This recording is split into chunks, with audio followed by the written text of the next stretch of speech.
உபதேசாமிர்தம் பகுதி 3 பார்க்க போறோம். ஓம் நமோ பகவதே வாசுதேவாய. நாராயணம் நமஸ்கிருத்யா நரம் செய்வம் நரோத்தமம் தேவீம் சரஸ்வதிம் வியாசம் ததோ ஜெயமுதிரேத். நஷ்டப்ராயேஷு பத்ரேஷு நித்யம் பாகவத சேவையா பகவதி உத்தம ஸ்லோகே பக்திர் பவதி நஷ்டிகி. சோ நாம சாப்டர் 1 முதல் ஸ்லோகம் அது என்ன பார்த்தோம்? ஞாபகம் இருக்கா யாருக்காவது? என்ன பார்த்தோம்? நம்ம அன்மியூட் பண்ணி சொல்லுங்க. ஹரே கிருஷ்ணா மாதாஜி. சொல்லுங்க மாதாஜி. மாதாஜி, நான் கொஸ்டின் ஆன்சர் அனுப்பல. நான் படிக்க டைம் கிடைக்கல மாதாஜி, அதனால அனுப்பல மாதாஜி. அவ்வளவு பிஸி ஆயிட்டீங்க. ஓகே மாதாஜி, பரவாயில்ல. நம்ம ஃபர்ஸ்ட் ஸ்லோகால என்ன பார்த்தோம் அப்படின்னு கேட்டேன். பேச்சோட ஹரே கிருஷ்ணா மாதாஜி. ஹரே கிருஷ்ணா. மனதோட உந்துதல் அப்புறம் கோபத்தோட தூண்டுதல், இந்த மாதிரி இதெல்லாம் பொறுத்து கொள்ளக்கூடியவர்கள் சிறந்த குருவாக இருப்பார். உலகம் முழுவதும் சீரர்களை இருக்க தகுதியுடையவராக இருப்பார். வாச்சோ வேகம், மனச குரோத வேகம், ஜிஹ்வா வேகம், உதர உபஸ்த வேகம்,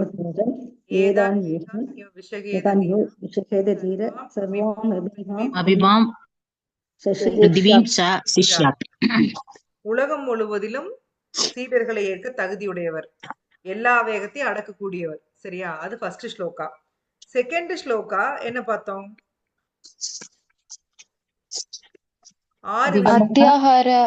ஆறு விஷயம், பக்தி அளிக்கிற 6 விஷயம். Very correct. எஸ், பக்தியை அளிக்கக்கூடிய 6 விஷயங்கள். சொல்லு கண்ணா, என்னென்னு சொல்லுங்க.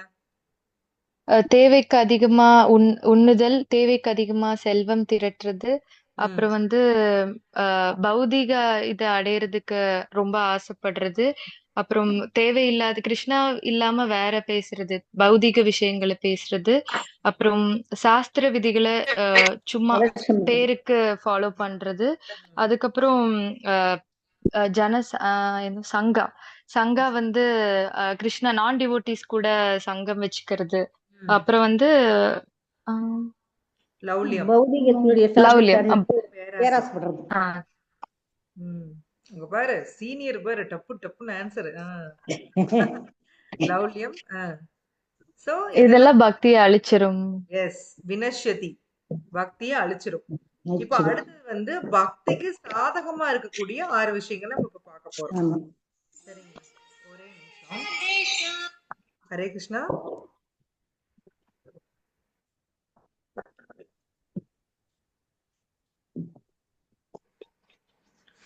உற்சாகா நிச்சயாத் தைர்யாத் தத்தத் கர்ம பிரவர்த்தனாத் சங்கத்யாகாத் சதோ விருத்தே ஷட்பீர் பக்தி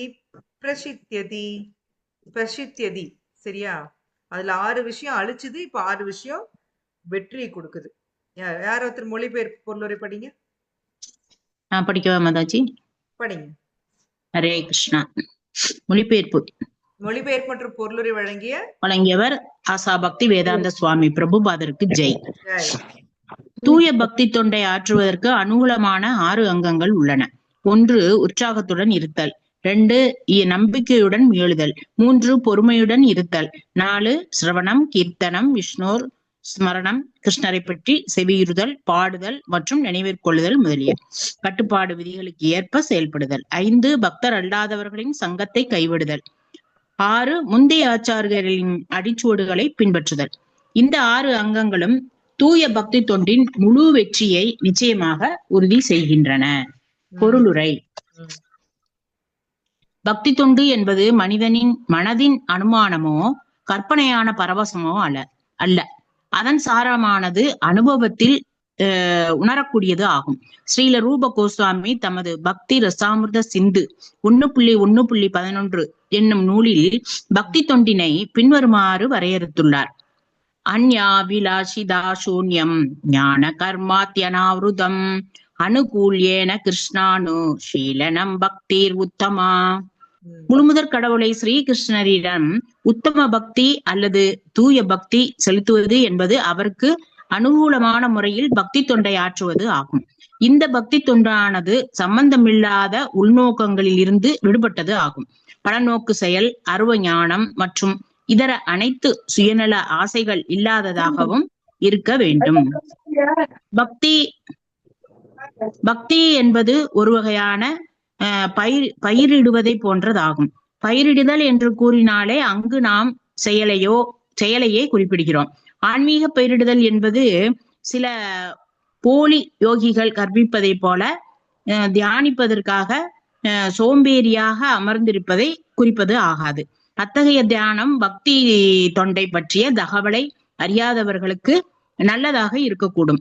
இக்காரணத்திற்காக இது சில சமயங்களில் கவனத்தை திருப்பும் பௌதீக செயல்களை தடுக்கும் ஒரு உபாயமாக பரிந்துரைக்கப்படுகிறது. குறைந்தபட்சம் தற்காலிகமாக எல்லா அபத்தமான செயல்களையும் நிறுத்துவதே தியானம் என்பது ஆகும். ஆனால் பக்தி தொண்டு அர்த்தமற்ற எல்லா பௌதீக செயல்களுக்கும் முடிவு கட்டுவதோடு ஒருவன் அர்த்தமுள்ள பக்தி தொண்டிலையும் ஈடுபடுத்துகின்றது. ஸ்ரீ பிரகலாத மகாராஜர். கிருஷ்ணா இருங்க, ஒரு கொஞ்சம் வெயிட் பண்ணுங்க. சோ இப்போ பக்திக்கு சாதகமான 6 விஷயங்களை பார்க்க போறோம். உற்சாகம் நிச்சயாத்னா தன்னம்பிக்கை, உற்சாகம்னா உற்சாகம், தைரியாத் அப்படின்னா பொறுமை, தத்தத் கர்ம பிரவர்த்தனாத் அப்படின்னாக்க அந்த 9 விஷயங்கள், ஸ்ரவணம் கீர்த்தனம், இதெல்லாம் பக்தி தொண்டுக்கு அனுகூலமான செயல்கள். ஓகேவா? சங்க தியாகம், பக்தர்களோட சகவாச தியாகம் பண்றது. சதோ விருத்தே, முந்தைய ஆச்சாரியர்களோட அடிசோடுகளை பின்பற்றது. சோ இது 6 பக்திக்கு அனுகூலமான விஷயங்கள் சொல்லி ரூப கோஸ்வாமி சொல்றாரு. இப்போ பிரபுபாதர் எங்கிருந்து ஆரம்பிக்கிறாரு பாருங்க. இந்த ஸ்லோகா எங்க இருக்கிற ஸ்லோகா யாருக்காவது ஞாபகம் வருதா? அந்நிய அபிலாஷிதா சூன்யம் எங்க இருக்கும் இந்த ஸ்லோகா?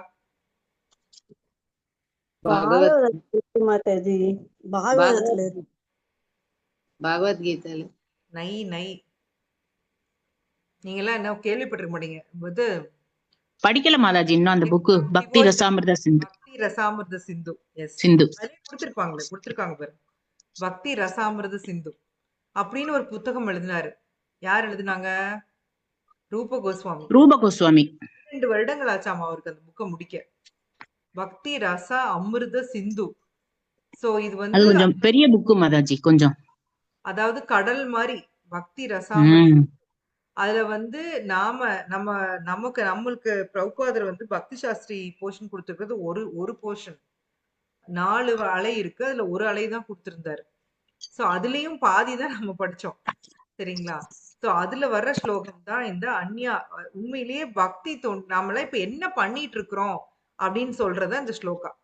அந்நிய அபிலாஷிதா சூன்யம். அந்நிய அபிலாஷைகள்னா என்ன அர்த்தம்? அது எப்படி இருக்கும்? அது சூன்யம். சூன்யம்னா என்னது? ஞான கர்மாதி அனாவிரதம்.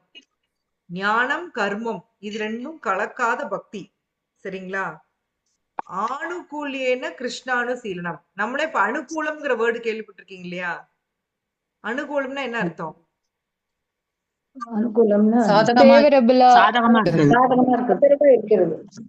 கிருஷ்ணா அனுசீலனம். கிருஷ்ணாக்கு ஃபேவரபிளா இருக்கிறது.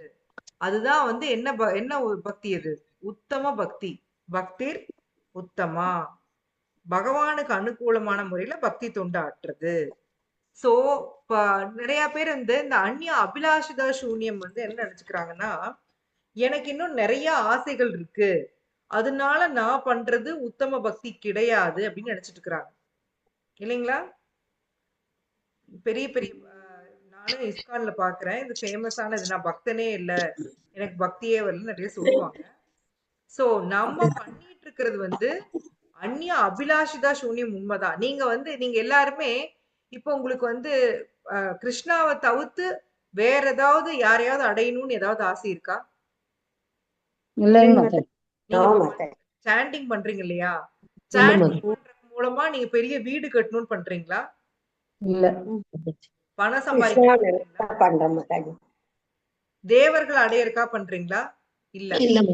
சோ இது நாம பண்ணிட்டு இருக்கிறதும் இந்த அந்நிய அபிலாஷிதா சூன்யம் தான் பண்ணிட்டு இருக்கோம். நமக்கு ஞானம் தேவையா, கர்மம் தேவையா? எதுவுமே தேவையில்லை இல்லையா? அதெல்லாம் எதுவுமே நமக்கு வேண்டாம். கிருஷ்ணாவுக்கு அனுகூலமான முறையில தான் பண்ணிட்டு இருக்கோம் இல்லையா? நம்ம ஆச்சாரிய என்ன சொல்லி தந்திருக்காரோ அப்படியே ஃபாலோ பண்றோம். டெய்லி 2 மணி நேரம் ஜெபம் பண்றோம் எல்லாருமே. முடிஞ்சவங்க ஆர்த்தி பண்றாங்க. பிரசாதமா சாப்பிடுறோம். பகவத்கீதை படிக்கிறோம். பாகவதம் படிக்கிறோம். இதெல்லாம் அனுகூலமான முறையா இல்லையா? சொல்லுங்க. ஆமாங்க மாதாஜி. நாம பண்ணிட்டு இருக்கிற இந்த பக்தி தொண்டு என்ன பக்தி இது? உத்தம பக்தி. நம்மளுடைய லெவல் வேணா இதுல கம்மியா இருக்கலாம் இல்லைங்களா? நாம பண்ணிட்டு இருக்கிற லெவல் இதுல கம்மியா இருக்கலாமே ஒழிய நம்ம பண்ணிட்டு இருக்கிற பக்தி வந்து உத்தம பக்தி. ஒத்துக்கிறீங்களா? சோ இதுல வந்து தெளிவா இருங்க. நாம பண்ணிட்டு இருக்கிற பக்தி தொண்டு உத்தம பக்தி. அதுல சாதனா பக்தி பண்ணிட்டு இருக்கிறோம். பிராக்டிஸ் பண்ணிட்டு இருக்கிறோம் அதையே. நாம இன்னும் அதுல பெர்ஃபெக்ஷன் அடையல, பட் பிராக்டிஸ் பண்ணிட்டு இருக்கிறோம். சரிங்களா? சோ பக்தி என்பது ஒரு வகை பண்பாடு அப்படிங்கிறார் பிரபுபாதர். சோ உடனே என்னன்னா சில பேர் ஆன்மீகம் அப்படின்னாவே என்ன நினைக்கிறாங்கன்னா போய் எங்கேயாவது உட்கார்ந்து குகைக்குள் உட்கார்ந்து தியானம் பண்றது, அதுதான் ஆன்மீகம். எந்தவித ஆக்ஷனும் இல்லாம இருக்கிறது. இப்ப அர்ஜுனா கூட சொல்றாரு இல்லையா, ஐயோ என்னை விட்டுருங்க, நான் காட்டுக்கு ஓடி போயிடுறேன், என்னால முடியல, நான் சண்டை போட முடியல, நான் காட்டுக்கு போயிடுறேன். அதுக்கு வந்து கிருஷ்ணா என்னன்னு திட்டுவார் அவரை? மித்யாச்சாரான்னு திட்டுவார். நீ போலி மனிதன் மாதிரி பேசுற அப்படிம்பாரு. மித்யாச்சாரா. மித்யாச்சாரா அப்படிங்கிறவங்க என்னன்னா, பார்த்தா வெளியில வந்து எல்லாத்தையும் துறந்துட்டேன்னு நினைச்சிட்டு உள்ளுக்குள்ள ஆசை அப்படியே இருக்கும். இன்றைய நவநாகரிக சாமியார்கள் மாதிரி அவங்களுக்கு உள்ளுக்குள்ள ஆசை அப்படியே இருக்கும். வெளியில பாத்தீங்கன்னா எனக்கு எதுவுமே வேண்டாம் அப்படின்ட்டு உட்காந்துட்டு இருப்பாங்க. சோ அந்த மாதிரி இருக்கிறது வந்து ஆன்மீகம் கிடையாது. ஆன்மீகங்கிறது என்ன அப்படிங்கிறது அழகா சொல்லித் தர்றாரு பாருங்க. பொய்யான யோகிகள் கற்பிப்பது போல தியானிப்பதற்காக சோம்பேறித்தனமாக அமர்ந்திருப்பதை குறிக்காது. அத்தகைய தியானம் வந்து பக்தி தொண்டை பத்தி தெரியாதவங்களுக்கு வேணா கரெக்டா இருக்கலாம். சோ இது வந்து கவனத்தை திருப்பும் ஜட செயல்களை தடுக்கும் ஒரு உபாயமாக பரிந்துரைக்கப்படுகிறது. குறைந்தபட்சம் தற்போதைக்காவது எல்லா அபத்தமான செயலும் நிறுத்துவதே தியானம் என்பதாகும். ஆனா பக்தி என்னன்னா அர்த்தமற்ற எல்லா ஜட செயல்களுக்கும் ஒரு முடிவு கட்டி விடுகிறது. சோ பக்தி அப்படிங்கிறது வந்து உனக்கு பிடிக்கல அப்படிங்கறதுக்காக காட்டுக்கு ஓடி போய் உட்காந்து தியானம் பண்றது கிடையாது. பொண்டாட்டிட்டு கோவிச்சுட்டு காட்டுக்கு ஓடுறதுக்கு பேரு பக்தி கிடையாது. சரிங்களா? இன்னைக்கு நிறைய டிக்கெட் அப்படிதான். வீட்டுல இருக்க பயந்துட்டு கடன் தொல்லை, பொண்டாட்டி தொல்லை, மக்கள் தொல்லை, அது பொறுக்க முடியாம ஓடுறவங்க இருப்பாங்க. அதுக்கு பேரு பக்தி கிடையாது. அது நாமளும் அப்படி நினைச்சு கூடாது. அதனாலதான் பக்திக்கு டெபினேஷன் பிரபுபாதர் கொடுத்திருக்காரு. பக்தி தொண்ட வழிமுறையும் இப்ப சொல்ல போறாரு. படிங்க மாதாஜி, தொடர்ந்து படிங்க. படிக்கிட்டா மாதாஜி? சரி படிங்க. Okay Mataji, thank you. ஸ்ரீ பிரகலாத மகாராஜர் பின்வருமாறு பரிந்துரைக்கிறார். சிரவணம், கீர்த்தனம், விஷ்ணு ஸ்மரணம், பாத சேவனம், அர்ச்சனம், வந்தனம், தாஸ்யம், சக்கியம், ஆத்ம நிவேதனம். பக்தி தொண்டின் 9 விதமான வழிமுறைகள் பின்வருமாறு. 1. பரமபுருஷ பகவானின் திருநாமங்களையும் பெருமைகளையும் கேட்டல். 2. அவரது புகழினை கீர்த்தனம் செய்தல். 3. பகவானை நினைவிற்கொள்ளுதல். 4. பகவானுக்கு பாத சேவை செய்தல். 5. விக்கிரகத்தை வழிபடுதல். 6. பகவான் முன் விழுந்து வணங்குதல். 7. பகவானின் சேவகனாக செயல்படுதல். 8. பகவானுடன் நண்பனாக பழகுதல். 9. பகவானிடம் பூர்ண சரணாகதி அடைதல். சிரவணம் அல்லது செவியுறுதல் என்பது உன்னத அறிவை பெறுவதில் முதல் படியாகும். அங்கீகரிக்கப்படாத நபர்களிடமிருந்து கேட்கக்கூடாது. ஆனால் பகவத்கீதையில் 4.34 பரிந்துரைக்கப்பட்டுள்ளதை போல் சரியான நபரை நாடி செல்ல வேண்டும். தத்வித்தி பிரணிபாதேன பரிபிருஷ்ணேன சேவையா உபதேசாந்தி ஞானம் ஞானினஸ் தத்துவதர்சினக. ஆன்மீக குருவை அணுகி உண்மையை அறிய முயற்சி செய். அடக்கத்துடன் அவரிடம் கேள்விகள் கேட்டு அவருக்கு தொண்டு செய். உண்மையை கண்டவர்களான தன்னுணர்வு பெற்ற ஆத்மாக்கள் உனக்கு ஞானத்தை அளிக்க முடியும். ஹரி கிருஷ்ண மாதாஜி. இதுக்கு மேல படிக்கிறதா வேணாம்? இது மாதாஜி கேக்கல. மாதாஜி மியூட் ஆயிருக்கீங்கன்னு நினைக்கிறேன் மாதாஜி. சவுண்ட் வரல மாதாஜி. கேட்கல மாதாஜி.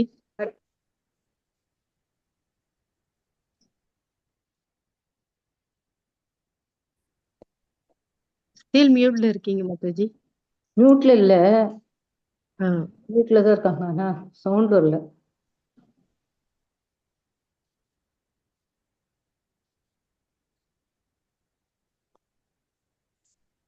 கேட்கவில்லை.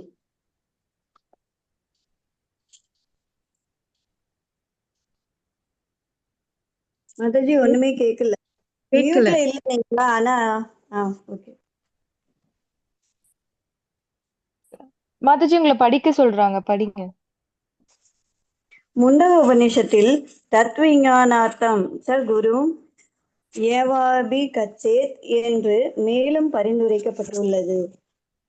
அதாவது உன்னதமான அவ்விஞ்ஞானத்தை அறிவதற்கு ஒருவன் உண்மையான ஆன்மீக குருவை அணுக வேண்டும். இவ்வாறாக ரகசியமான உன்னத அறிவை அடக்கமான முறையில் பெறுவது கிருஷ்ண பிரசாதே பாய பக்தி லதா பேஜ. பிரம்மாவின் பிரபஞ்ச படைப்பில் பயணிக்கும் ஆத்மாக்களில் அதிர்ஷ்டம் வாய்ந்த சிலர் பக்தி லதா விதையை பக்தி தொண்டு எனப்படும் மற்றும் பகவான் கிருஷ்ணரின் கருணையால் மட்டுமே பெறப்படுகிறது. சைத்தன்ய சரிதாமிர்தம் மத்திய லீலை 19.151. இப்ப நான் பேசுறது கேக்குதா? கேக்குது. இப்ப கேக்குது மாதாஜி. இந்த ஒரு பேராகிராஃப் படிச்சிருங்க, அப்புறம் எக்ஸ்பிளைன் பண்ணலாம். சரி. இயற்கையாகவே ஆனந்தமயமான ஜீவராசிகளுக்கு இந்த பௌதீக உலகம் சிறைவாசத்தை போன்றதாகும். உண்மையில் நிபந்தனையோடு கூடிய இன்பத்தை உடைய இந்த சிறைவாசத்திலிருந்து விடுபடுவதற்கு அவர்கள் விரும்புகின்றனர். ஆனால் இதிலிருந்து முக்தியடையும் மார்க்கத்தை அறியாத காரணத்தினால் அவர்கள் ஒரு உடலில் இருந்து மற்றொரு உடலிற்கும் ஒரு கிரகத்திலிருந்து மற்றொரு கிரகத்திற்குமாக மாறிக்கொண்டுள்ளனர். இவ்விதமாக ஜீவராசிகள் பௌதீக பிரபஞ்சம் முழுவதும் சுற்றி திரிகின்றனர். நல்ல அதிர்ஷ்டத்தினால் தூய பக்தரின் சங்கத்தை பெறும் ஒருவன் அவரிடமிருந்து பொறுமையாக செவியுறும் போது பக்தி தொண்டின் வழியை ஒருவன் பின்பற்ற தொடங்குகிறான். இத்தகைய வாய்ப்பானது நேர்மையான ஒருவனுக்கு வழங்கப்படுகிறது. அகில உலக கிருஷ்ண பக்தி இயக்கம் இத்தகையதொரு வாய்ப்பை மனித குலத்திற்கு பெருமளவில் வழங்குகிறது. அதிர்ஷ்டவசமாக பக்தி தொண்டில் ஈடுபடுவதற்குரிய இந்த வாய்ப்பை ஒருவர் பயன்படுத்தி கொண்டால் முக்திக்கான பாதை உடனே திறக்கப்படுகிறது. ஹரே கிருஷ்ணா. ஹரே கிருஷ்ணா. தேங்க்யூ மாதாஜி. சோ உங்களுக்கு எல்லாருக்கும் தெரியும், பிரகலாத் மகாராஜர் சொன்னது 9 வகையான பக்தி தொண்டு இல்லைங்களா? 9 வழிமுறைகள். இப்போ நீ காலையில கூட டிஸ்கஸ் பண்ணிட்டு இருந்தோம், பானுசாமி மகாராஜோட ஒரு லெக்சர் வச்சு சிஸ்டர் வந்து போட்டு பாகவதம் கிளாஸ்ல டிஸ்கஸ் பண்ணிட்டு இருந்தோம். இப்போ வேதங்கள் எதுக்காக கொடுக்கப்பட்டிருக்கு சொல்லுங்க? வேதங்கள் எதுக்கு நம்ம கொடுத்திருக்காரு பாகம்? வேதங்கள் எதுக்கு கொடுத்திருக்காங்க? அதை படிச்சு அதுபடி நம்ம கடைபிடிக்கும் பொழுது வாழ்க்கை சரியாக இருக்கும்.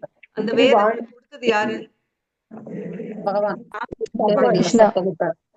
ஆனா பகவானே பகவத்கீதையில அந்த வேதங்களோட மலர் சொற்களை தாண்டி வான்னு சொல்றாரு இல்லையா?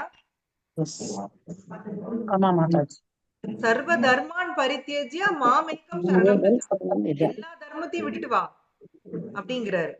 அதே மாதிரி பாகவதத்துல பாத்தீங்கன்னா தர்ம புரோஜித கைத்தவ தர்மம் அப்படிங்கிறாங்க. நிர்மத் சராணாம் சதாம், அந்த கைத்தவ தர்மத்தை விட்டுட்டு வாங்க அப்படிங்கிறாங்க. வேதங்கள்ல வர்ணாசிரம தர்மம் குறிப்பிடப்பட்டிருக்கு, ஆனா அத வந்து விட்டுட்டு வாங்குறாங்க. அது ஏன் அப்படி சொல்றாங்க? ஏன்னா வர்ணாசிரம தர்மம் அப்படிங்கிறது, யாராவது அன்மியூட் பண்ணிருக்கீங்களா? டொரங்குது. அங்க சவுண்டா இருந்தா நீங்க மியூட் பண்ணிக்கோங்க. வீட்டுல சவுண்டா இருந்தா மியூட் பண்ணிக்கோங்க. ஓகே. சோ வர்ணாசிரம தர்மம் எதுக்கு கொடுக்கப்பட்டிருக்குன்னா, ஒரு மனிதன் மிருக நிலையிலிருந்து ஒரு உயர்ந்த, அதாவது பகவானை நோக்கி போறதுக்கான ஒரு வழிமுறை. எதுவுமே தெரியாத ஒரு மனிதனுக்கு குறைந்தபட்சம் வர்ணாசிரம தர்மத்தை ஃபாலோ பண்ணானா தர்ம அர்த்த காம கடைசியா என்னது? அவன் கடைசியா பகவான்கிட்ட போய் சேர்றதுக்கான வழிமுறை இருக்கு. சோ அது வந்து ஒரு உயரிய தர்மம் தான், இல்லைன்னு சொல்ல. ஆனா அதுக்கு அது வந்து மினிமம் அந்த மாதிரி இருக்கிறவங்களுக்கு இல்ல, எனக்கு கிருஷ்ணா தான் வேணும் அப்படின்னு வர்றாங்க இல்லையா, அவங்களுக்கு அதான் பாகவத தர்மம். பாகவதம் கொடுக்கிறது இந்த 9 வழிமுறைகள். என்னென்ன பாத்தீங்க இப்போ? ஸ்ரவணம், ஸ்மரணம்,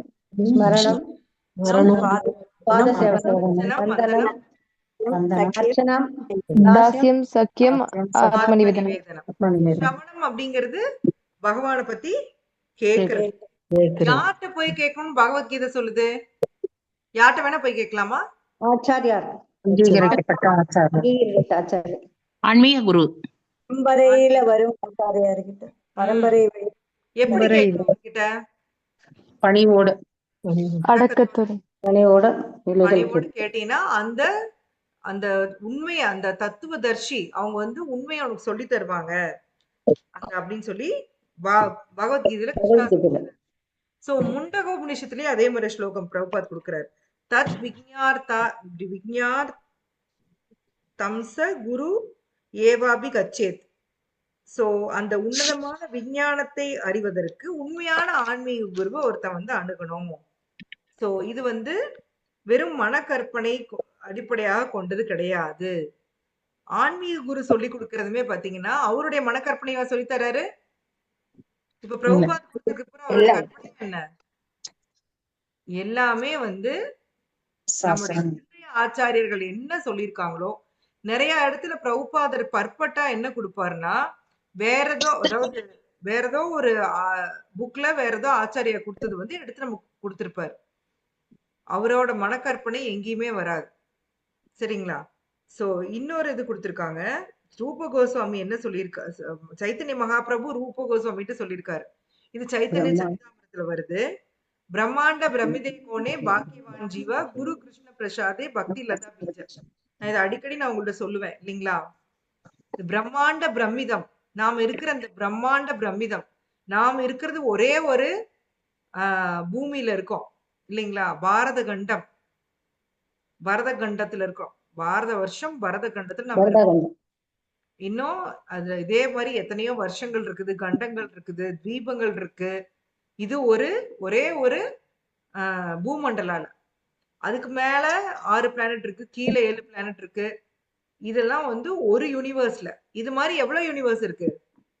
கணக்கில் அடங்காத யூனிவர்ஸ். அப்ப இது பிரம்மாண்ட பிரமிதம் தான் இல்லைங்களா? ஒத்துக்கிறீங்களா? வந்து நிறைய ஜீவாத்மாக்கள் சுத்திட்டு இருக்கு. 1 2 இல்ல, நிறைய. நம்ம வந்து மனித பாப்புலேஷன் வந்து இவ்வளவு இத்தனை கோடி இத்தனை மில்லியன் சொல்றோம். ஆனா எல்லா ஜீவாத்மாவையும் கணக்கெடுத்தீங்கன்னா எவ்வளவு கோடி வரும் யோசிச்சு பாருங்க. நீங்க இருக்கிற உங்க இந்த ரூம்குள்ளேயே எவ்வளவோ லட்சம் ஜீவாத்மாக்கள் இருக்கலாம், நமக்கு தெரியாது. பல்லி, கொசு, சின்ன சின்ன பாக்டீரியா, அந்த மாதிரி எத்தனையோ உயிரினங்கள் இருக்கலாம் இல்லைங்களா? சோ இது மாதிரி அந்த அந்த பல்லி கொசு எல்லாம் படிப்படியா எவல்யூஷன் சைக்கிள்ல வந்து கடைசியா மனித பிறவிக்கு வரும். நாம அதுக்குள்ள மனிதனா இருக்கிறவங்க திருப்பி கீழே போவாங்க. சோ இது வந்து அப்படியே ஒரு சைக்கிள் மாதிரி வந்துகிட்டே இருக்கு. சோ இதுல வந்து ஒரு பாக்கியவான் ஜீவா, இத்தனை பிரம்மாண்ட பிரமிதத்துல பல கோடி ஜீவாத்மாக்கள்ல ஒரு ஜீவா பாக்கியவானா இருக்கான். என்ன பாக்கியம் அவனுக்கு கிடைக்குது? குரு கிருஷ்ண பிரசாதம். கிருஷ்ண பிரசாதம்னா லட்டுவா? திருப்பதி லட்டுவா?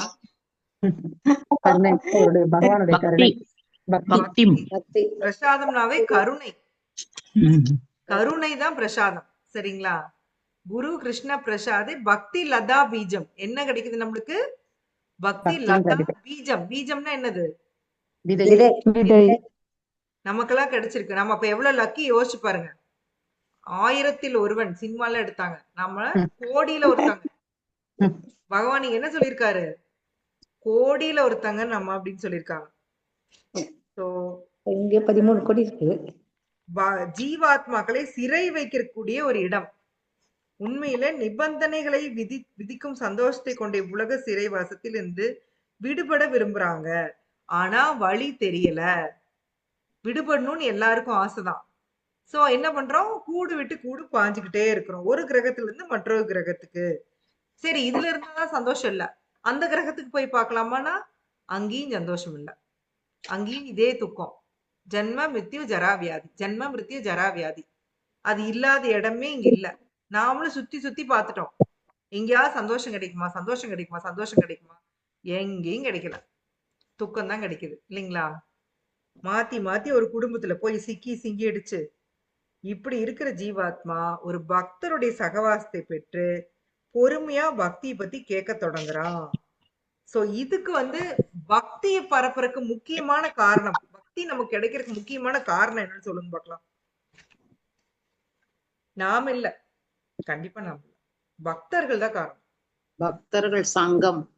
பக்தர்கள் நம்மளை கொண்டு வந்து சேர்த்துறாங்க இல்லையா, அந்த பக்தர்கள் தான் காரணம். இல்லைன்னா நீங்க இன்னும் இந்த பிரபஞ்சத்துல சுத்திட்டே தான் இருப்பீங்க. நம்ம எல்லாரும் சுத்திட்டே தான் இருப்போம், சந்தேகமே கிடையாது. பகவான் பக்திய பரப்புற வேலையை யார்கிட்ட கொடுத்திருக்காரு? பக்தர்கள்ட்ட கொடுத்திருக்காரு. அந்த பக்தர்களை சந்திக்கக்கூடிய ஒரு நல்ல அதிர்ஷ்டம், நல்வாய்ப்பு கிடைச்சாதான் நம்ம வந்து பக்தி தொண்டை கையில எடுப்போம்.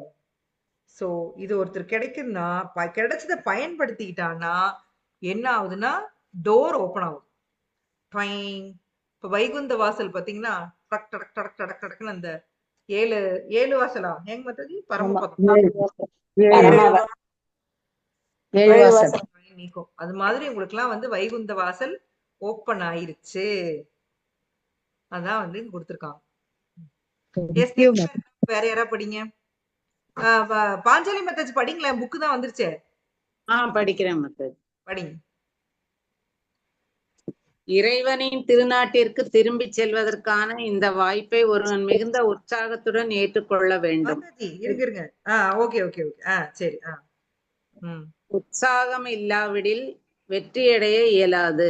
பௌதீக உலகில் கூட ஏதேனும் ஒரு துறையில் வெற்றியடைய விரும்புபவன் அதில் உற்சாகத்துடன் இருந்தால்தான் வெற்றி கிட்டும். மாணவன், வணிகன், ஓவியன் அல்லது யாராக இருப்பினும் தத்தமது துறையில் வெற்றி பெற விரும்புபவன் உற்சாகத்துடன் இருந்தாக வேண்டும்.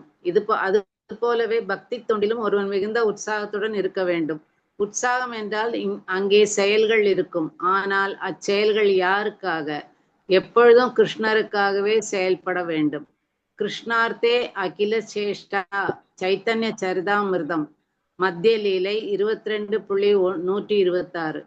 பக்தி யோகத்தில் பக்குவத்தை அடைவதற்கு ஒருவன் தனது வாழ்வின் எல்லா நிலைகளிலும் ஆன்மீக குருவினுடைய வழிகாட்டுதலின் கீழ் பக்தி செயல்களில் ஈடுபட வேண்டும். அவன் தனது செயல்களை குறைத்து கொள்ள வேண்டும் என்பதோ வரம்பிற்குள் அடைத்து கொள்ள வேண்டும் என்பதோ கிடையாது.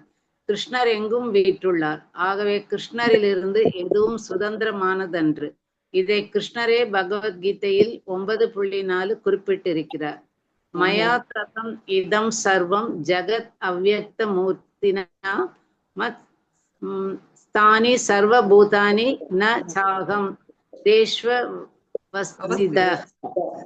நான் எனது தோன்றாத உருவின் மூலம் இந்த அகிலம் முழுவதும் பரவியுள்ளேன். எல்லா ஜீவன்களும் என்னில் இருக்கின்றன, ஆனால் அவர்களில் நான் இல்லை. அங்கீகரிக்கப்பட்ட ஆன்மீக குருவினுடைய வழிகாட்டுதலின் கீழ் ஒருவன் அனைத்தையும் கிருஷ்ணர் சேவைக்கு அனுகூலமானதாக ஆக்கி கொள்ள வேண்டும். உதாரணமாக, தற்போது நாம் ஒலிப்பதிவு கருவியை பயன்படுத்துகிறோம். இக்கருவியை கண்டுபிடித்த பௌதிகவாதி இதனை வணிகர்களுக்காக அல்லது பௌதிக விஷயங்களை எழுதுவதற்காக உருவாக்கியுள்ளார். இந்த ஒலிப்பதிவு கருவியை பகவானின் சேவையில் பயன்படுத்துவது குறித்து அவர் ஒருபோதும் நினைத்திருக்க மாட்டார். ஆனால் நாம் கிருஷ்ண பக்தி இலக்கியங்களை எழுதுவதற்காக இதனை பயன்படுத்துகிறோம். இக்கருவியானது முற்றிலும் கிருஷ்ணருடைய சக்தியிலிருந்து உருவாக்கப்பட்டுள்ளது என்பதில் எவ்வித ஐயமும் இல்லை. மின்னணு இயக்கம் உட்பட இக்கருவியின் அனைத்து பாகங்களும் நிலம், நீர், நெருப்பு, காற்று, ஆகாயம் ஆகிய பஞ்சபூதங்களின் வெவ்வேறு சேர்க்கையினால்தான் உருவாக்கப்பட்டுள்ளன. இந்த சிக்கலான எந்திரத்தை கண்டுபிடித்தவர் அதற்காக தனது மூளையை பயன்படுத்தியுள்ளார். அவரது மூளையும் சரி, இக்கருவிக்கு தேவையான மூலப்பொருள்களும் சரி, கிருஷ்ணரால் அளிக்கப்பட்டவையே. மத்சானி சர்வபூதானி அனைத்தும் என் சக்தியை சார்ந்திருக்கின்றன என்பது கிருஷ்ணரின் கூற்றாகும். இவ்வாறாக கிருஷ்ணருடைய சக்தியிலிருந்து எதுவும் சுதந்திரமானதன்று என்பதையும், அதனால் அனைத்தையும் கிருஷ்ணருடைய சேவையில் பயன்படுத்த வேண்டும் என்பதையும் பக்தனால் புரிந்து கொள்ள முடிகிறது. ஒரு பேராகிராஃபை படிச்சிருங்க. இந்த ஒரு பேராகிராஃபோட அந்த இது உற்சாகம். கிருஷ்ண உணர்வில் புத்தியுடன் ஆற்றப்படும் முயற்சியே உற்சாக அல்லது உற்சாகம் எனப்படுகிறது. அனைத்தையும் பகவானின் சேவையில் உபயோகிப்பதற்குரிய சரியான வழியை பக்தர்கள் அறிவர். நிர்பந்த கிருஷ்ண சம்பந்தே யுக்தம் வைராகியம் உச்சியதே. பக்தி தொண்டை நிறைவேற்றுதல் என்பது செயல்களற்ற தியானத்தை போன்றது. ஆன்மீக வாழ்விற்கான நடைமுறை செயல்களை உள்ளடக்கியது. ஹரே கிருஷ்ணா. ஹரே கிருஷ்ணா. ஃபர்ஸ்ட் உற்சாகா அத பத்தி பிரபுபாதர் இப்ப எக்ஸ்பிளைன் பண்ண ஆரம்பிச்சிட்டாரு இல்லைங்களா? ரூப கோஸ்வாமி அந்த பக்தி தொண்டுக்கு அனுகூலமான செயல்ல ஃபர்ஸ்ட் என்ன கொடுத்திருக்காரு? உற்சாகம். அத பத்தி இப்ப பிரபுபாதர் எக்ஸ்பிளைன் பண்றாரு. சோ அது எங்க இருந்து எங்க கொண்டு வந்து முடிச்சிருக்காரு பாருங்களேன். அழகா கனெக்ட் பண்ணிருக்காரு இல்லையா? பரமபதம் பத்தி பேசிட்டு இருந்தாரு. அத வந்து உற்சாகம் இல்லாம எதையும் பண்ண முடியாது. பௌதீக உலகத்துல நீங்க ஒரு செயல்ல ஜெயிக்கணும்னா கூட உங்களுக்கு என்ன தேவை? உற்சாகம் இல்லையா? உற்சாகம் இல்லைன்னா நம்மளால எதுவுமே பண்ண முடியாது. சில பேர் பாத்தீங்கன்னா என்னத்த பண்ணி என்னத்த எது எடுத்தாலும் ஒரு மாதிரி அட போ இது என்ன இது இப்பவுமே ஒரு மாதிரி அவங்களும் டல்லா இருப்பாங்க. அவங்கள்ட்ட பேசினோம்னா நம்மளுக்கு வந்து இருக்கிற உற்சாகமும் சுத்தமா போயிரும் இல்லைங்களா? அதே மாதிரி எங்க பக்கத்துல ஒருத்தர் இருக்காங்க. அவங்கள்ட்ட பேசுனீங்கன்னா அந்த சினிமாவில் வரல உட்கார்ந்தா பைல்ஸ் நின்னா ஆணி இருமுனா உள்ளுக்குள்ள ஆஸ்துமா அவங்களுக்கு இல்லாத வியாதியே கிடையாது. அவங்க வந்து அத வந்து எனக்கு வந்து இது சேராது அது சேராதுன்னு சொல்றப்ப எனக்கே வீட்டுக்கு வந்தோடனே ஐயோ எனக்கும் அந்த வியாதி எல்லாம் இருக்கும் அப்படின்னு தோண ஆரம்பிச்சிடும். சோ அந்த மாதிரி பௌதீகமாவும் நமக்கு என்ன தேவைன்னா உற்சாகம் தேவை. ஜெயிக்கணும் அப்படின்னா இந்த பௌதீக வாழ்க்கையை ஜெயிக்கிறதுக்கே நம்மளுக்கு உற்சாகம் தேவை. அப்ப பக்தியில வேணுமா வேண்டாமா சொல்லுங்க? என்னத்த சொல்றாங்க, சும்மா எப்ப பாரு கிளாஸுக்கு போனா ஹரே கிருஷ்ணா சொல்லு ஹரே கிருஷ்ணா சொல்லு இதைத்தானே சொல்றாங்க, வேற என்னத்த சொல்லிட்டு போறாங்க அப்படி வந்து நம்ம நினைக்க கூடாது. அந்த அந்த அன்னைக்கு பகவான் வந்து ஏதோ ஒரு மெசேஜ் நம்மளுக்கு கொடுப்பாரு சரிங்களா? அந்த அன்னைக்கு ஏதோ ஒரு மெசேஜ் புது மெசேஜ் நம்மளுக்கு கிடைக்கும். அதுக்கு தேவை நம்ம என்ன பண்ணணும்? காதுகளை கேட்கணும், காது மூலமா கேட்கணும் சரிங்களா? அப்படியே வாங்கி இப்படியே விட்டுறக்கூடாது. இத வந்து உள்ளுக்குள்ள கொண்டு போகும். சோ அதுக்கு அப்பதான் நீங்க உற்சாகமா இருக்க முடியும் பக்தியில. இல்லைன்னா திருப்பி திருப்பி மொனோட்டோனஸா ஒன்னையே திருப்பி திருப்பி நம்ம பண்ணிட்டு இருக்க மாதிரி நம்மளுக்கு தோணும். சோ அதுதான் பிரபுபாதர் குறிப்பிடுறாரு, பக்தியில வந்து உற்சாகமா இருக்கணும். ஏன்னா அது வந்து கிருஷ்ணாக்காக நீங்க செய்றீங்க இல்லைங்களா? கிருஷ்ணா வந்து எப்படிப்பட்டவர்னு பாத்தீங்கன்னா அவரு வந்து அவருக்கு வெரைட்டி ரொம்ப பிடிக்கும். நான் இப்ப கூட பாகவதம் படிச்சுட்டு இருந்தேன். அந்த 10th கேண்டோ அது வந்து எனக்கு வந்திருக்கு ப்ரூஃப் ரீடிங்க்கு கிருஷ்ணா புக்ல இருந்து. அதுல வந்து பகவான் பாத்தீங்கன்னா அவருக்கு வந்து ஒவ்வொருத்தரும் அவரு எத்தனை ஒய்ஃப் கல்யாணம் பண்ணாரு உங்களுக்கு ஞாபகம் இருக்கா? 16,108. 16,108 ஒய்ஃப். ஒருத்தருக்கும் தனித்தனியா இவர் வந்து விரிவங்கம் எடுத்தார் இல்லையா? 16,108 கிருஷ்ணரா மாறி ஒரு வீட்லயும் இருக்காரு. ருக்மிணி தேவியும் இவரும் ஒரு நாள் உட்காந்து பேசிட்டு இருக்காங்க. பாவம் அந்த அம்மா அது வந்து சர்வன்ட் விடாம இவங்களே வந்து அவங்களுக்கு வந்து சாமரத்தை வாங்கி பர்சனலா கிருஷ்ணாவுக்கு எல்லா வேலையும் அவங்க தான் பண்ணுவாங்களாம். ருக்மிணி தேவி அவ்வளோ ஒரு என்ன சொல்றது ஒரு நல்ல ஒரு ஒய்ஃப். அவங்க சாக்ஷாத் லக்ஷ்மி தேவி தான் அவங்க. சோ சாமரம் வீசிருக்காங்க. கிருஷ்ணாக்கு வந்து உங்களை வம்பு இழுக்கணும்னு தோணுது. சும்மா இருப்பாரா? அவங்க வாயை புடுங்குறாரு. ஆமா ருக்மணி, நீ எதை நம்பி நீ என்ன கல்யாணம் பண்ணிக்கிட்ட? அத்தனை மன்னர்கள் அங்க இருந்தாங்க, எவ்வளவோ அழகானவங்க இருந்தாங்க, என்னை விட அழகானவங்க, என்னை விட வீரமானவங்க, உன்னோட அழகை பாராட்டுறவங்க அங்க இருந்தாங்க. எங்கிட்ட பாத்தீங்கன்னா காசே கிடையாது. எங்க எங்க அப்பா நந்த மகராஜ், நான் பிறந்ததே ஒரு கிராமத்துல. எங்க அப்பா நந்த மகராஜ்ட்டு பசுமாடு நிறைய இருந்தது. ஆனா எனக்கு என்ன இருந்தது? எனக்கு எதுவுமே இல்ல. இங்க கூட இப்ப பாத்தீங்கன்னா இந்த ராஜ்யம் என்னோடது கிடையாது. இது எங்க தாத்தா, அது உக்ரசேனருது. அது இல்லாம நான் பாரு அந்த ராஜா கூடல சண்டை போடாம பயந்துகிட்டு கடலுக்கு அடியில வந்து நான் வீட்டை கட்டி வச்சு உட்கார்ந்துட்டு இருக்கிறேன். எங்கிட்ட வந்து பைசாவே கிடையாது, காசே கிடையாது எங்கிட்ட. என்னென்ன சொல்றாரு பாருங்களேன். அது இல்லாம என்ன நம்பி யாராவது வந்து நான் விட்டுட்டு வந்துருவேன். கோபிஸ் எல்லாம் என்ன நம்பி அவ்வளவு தூரம் இருந்தாங்க, நான் அவங்களை எல்லாத்தையும் விட்டுட்டு வந்துருவேன். என்னை என் கூட யாராவது இருந்தாங்கன்னா அவங்க ரொம்ப கஷ்டப்படுவாங்க அப்படின்ட்டு இஷ்டத்துக்கு சொல்றாரு. நீ எதை நம்பி நீ என்ன போய் நீ கல்யாணம் பண்ணிக்கிட்ட? நீ பேசாம நான் ஒண்ணு பண்றேன், நீ எனக்கு டைவர்ஸ் கொடுத்துரு அப்படிங்கிறாரு. எப்போ இவங்களுக்கு கல்யாணம் ஆகி பசங்க பிறந்தா அந்த பசங்களுக்கு எல்லாம் கல்யாணம் ஆயிருது, அதுக்கப்புறம் இப்படிங்கிறாரு. இது சொல்லி முடிச்சோடனே வேணும்னே ருக்மிணி தேவி வாயை புடுங்கிருக்கா சொல்றாரு. அவங்க கோவப்படுவாங்க பாக்கலாம். அவங்க என்ன பண்றாங்க பாவம், அவங்க ரொம்ப அப்பாவி. அவங்க என்ன ஆகுதுன்னா டென்ஷன் ஆகி அவங்களுக்கு கையெல்லாம் நடுங்குது, அப்படியே வந்து மயக்கம் போட்டு தொப்புன்னு விழுந்துடுறாங்க. கிருஷ்ணாக்கு ரொம்ப கஷ்டமா போயிடுது. ஐயையோ நம்ம பிராங்க் பண்ணி இப்படி ஆகி போச்சு. அப்புறம் ருக்மிணி தேவி சமாதானப்படுத்தி எழுப்பி விட்டு, ஐயோ ருக்மிணி நான் சும்மா ஜோக்குக்கு சொன்னேன், நீ வந்து டென்ஷன் ஆகாத அப்படின்னு சமாதானப்படுத்துவாரு. அப்ப ருக்மிணி தேவி சொல்றாங்க, இவர் என்னென்ன பாயிண்ட் சொன்னாரோ அது எல்லாமே கிருஷ்ணாக்கு சாதகமா சொல்றாங்க. என்னன்னா கண்டிப்பா எனக்கு வந்து உங்களுக்கு கல்யாணம் பண்ணிக்கூடிய தகுதி இல்ல. நீங்க வந்து முழுமுதற் கடவுள் நீங்க. நாங்களாம் முக்குணத்துக்கு கீழ தான் இருக்கேன். ஆனா நீங்க அந்த முக்குணத்தையே கண்ட்ரோல் பண்ணியிருக்கவரு. இந்த சாதாரண பௌதீக மன்னர்களுக்கு வந்து உடம்பெல்லாம் என்ன? வெறும் சத்தம், சதை இதனால ஆனதுதான். ஆனா நீங்க வந்து கடவுள் நீங்க. இந்த மாரி அவரு சொன்ன எல்லா பாயிண்ட்டையும் பணம் உண்மையிலேயே உங்களுக்கு தேவையில்ல. ஏன்னா எல்லாமே உங்களுதுதான். இல்லையா? நீங்க உங்களுக்கு வந்து பணம் எதுக்கு தேவை? எதையாச்சும் வாங்கணும்னா தான் தேவை. உங்களுக்கு தான் அந்த தேவையே இல்லையே. நீங்க வந்து முழுமுதற் கடவுள் நீங்க. உங்களோட பக்தர்கள் வந்து உண்மையிலேயே பணக்காரங்க கிடையாதுதான். உண்மைதான். பணம் இருக்கிறவங்களுக்கு என்ன ஆயிரும்னா, அவங்க இந்த ட்ராப்ல போய் மாட்டிக்குவாங்க. ஆனா உங்களுடைய பக்தர்கள் வந்து உங்களை தவிர்த்து வேற எதையும் நினைக்க மாட்டாங்க. நீங்க எந்த அளவுக்கு உயர்ந்து இருக்கிறீங்களோ, அதே அளவுக்கு உங்க பக்தர்களும் உயர்ந்து இருக்காங்க. அப்படிலாம் வந்து நீங்க வந்து உண்மையிலேயே என்னைய வந்து திருமணம் பண்ணது எனக்கு பாக்கியம் அப்படின்னு சொல்லிட்டு ருக்மிணி தேவி சொல்றாங்க. கிருஷ்ணாக்கு ஒரே ஹாப்பி ஆயிரு. சோ கிருஷ்ணா வந்து அவரு வந்து எப்பவுமே குறும்புக்காரர் தான். நீங்க வந்து விளையாட்டா வேண்டீங்கன்னா கூட அவர் கண்டிப்பா நிறைவேத்தி வச்சிருவாரு. கவலையே படாதீங்க. அதனால யோசிக்கிறீங்க, வேண்டறீங்க அப்படின்னா என்ன பண்ணணும்? பகவான்கிட்ட பார்த்துதான் வேணும். உள்ள பரமாத்மாவா இருக்காரு. நீங்க நெகட்டிவா நினைச்சீங்கன்னா கூட அதை நிறைவேற்றி வச்சிருவாரு. ஜாக்கிரதையா இருந்துக்கோங்க. சோ இங்க வந்து பிரபுபாத் ஒரு ஸ்லோகா கொடுத்திருக்காரு பகவத்கீதையில. கிருஷ்ணா எல்லா பக்கமும் இருக்காரு. எப்படி இருக்காரு? என்னவா இருக்காரு? பரமாத்மா. பகவான் பருவ பிரம்மனா இருக்காரு. மயா ததம் இதம் சர்வம் ஜெகத் அவ்யக்த மூர்த்தினா மஸ்ஸானி சர்வபூதானி நாச்சாகம் தேஷ் அவஸ்தித. நான் எல்லா இடத்துலயும் இருக்கேன். ஓகேவா? எல்லா ஜீவனும் என்கிட்ட தான் இருக்கு. ஆனா நான் எதுலயுமே இல்ல அப்படிம்பாரு. சோ இதெல்லாம் புரிஞ்சுக்கணும்னா கூட அதுக்கு அறிவு வேணும். அது ஆன்மீக குரு தான் கொடுக்கணும். ஹரிகிருஷ்ணா மாதாஜி, அவர் எல்லா இடத்துலயும் இருக்காரு, அவர் எல்லாரும் மனசுக்கும். ஆனா நான் இல்ல அப்படிங்கிறாரு. அது இப்படி எல்லார்கிட்டயும் இருக்கு. சக்திகள் மூலமா இருக்காரு. அவர் எல்லா இடத்துலயும் எப்படி இருக்காருன்னா தன் சக்தி மூலமா இருக்காரு. பர்சனலா அவர் தனியா இருக்காரு. பக்தி சாஸ்திரம் சொல்லி கொடுத்திருக்கோம். நீ பக்தி சாஸ்திரம் ஆமா ஆமா ஆமா சொல்லி கொடுத்திருக்காங்க. சக்திகள் மூலமா எல்லா இடத்துலயும் இருக்காரு. ஆனா அவரு பர்சனலா தனியா இருக்காரு. கிருஷ்ணாவே எல்லா இதுலயும் இருக்கணும்னு அவசியம் இல்ல. இல்லைங்களா? அவரு எல்லாரையும் சக்திகள் மூலமா நிர்வகிக்கிறார். இந்த பௌதீக உலகத்துக்கும் கிருஷ்ணாவுக்கும் சம்பந்தமே கிடையாது.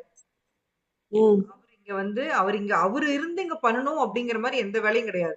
அதாவது அது பாட்டுக்கு நடக்கும். சூரியன் கரெக்டா வந்துரும், சந்திரன் கரெக்டா வரும். ஆனா எல்லாமே அவர்கிட்ட இருந்து தான் வந்திருக்கு.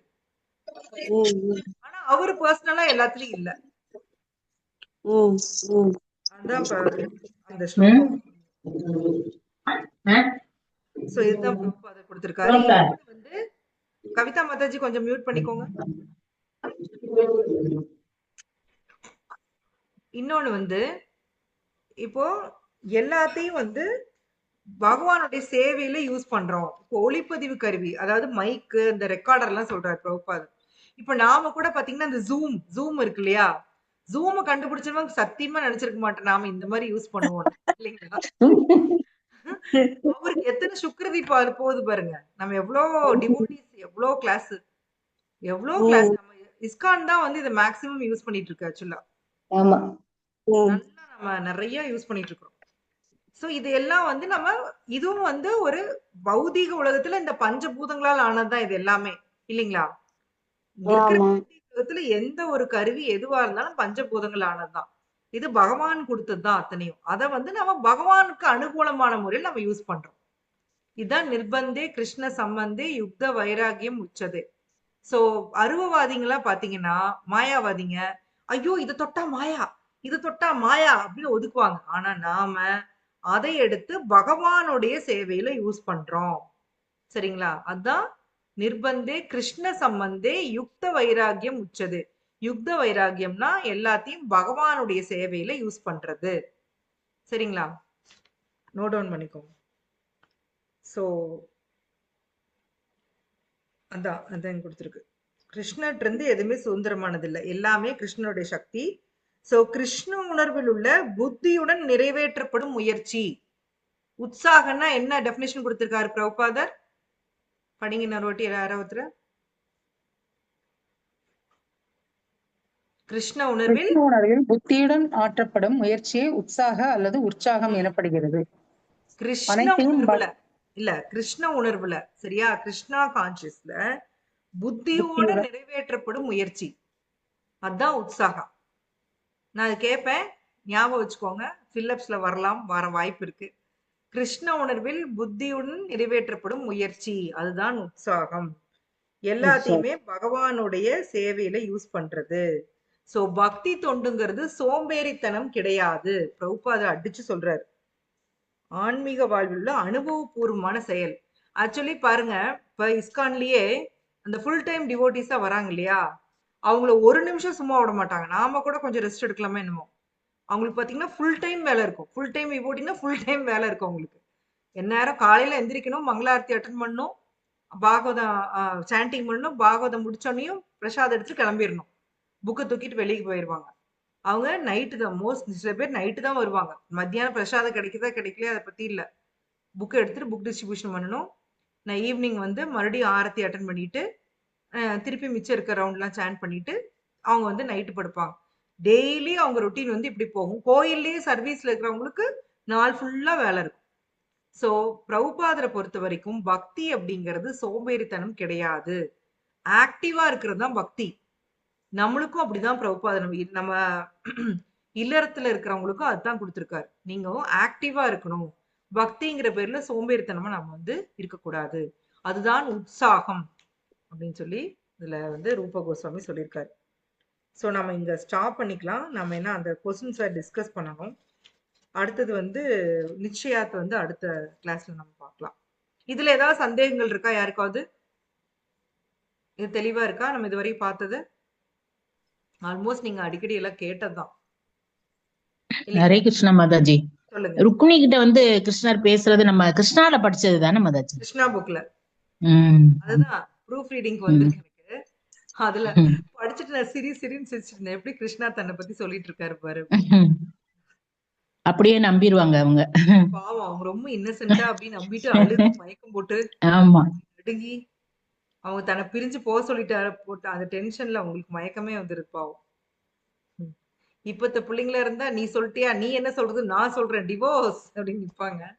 ஆனா ருக்மிணி பாருங்களேன், அவங்க கிருஷ்ணாவுடைய அந்த மகிமை தெரிஞ்சு அவர் கிருஷ்ணா என்ன சொல்றாரு, நீ என்ன பார்க்காமே கல்யாணம் பண்ணிட்டு ருக்மிணி, என்னை பத்தி கேட்டுட்டுதான் நீ கல்யாணம் பண்ண, நீ பார்த்திருந்தா என்ன கல்யாணம் பண்ணிருக்க மாட்ட. இஷ்டத்துக்கு சொல்லுவாரு அது இதுன்னு. பாவம் அவங்க டென்ஷன் ஆயிடுவாங்க. மாதாஜி.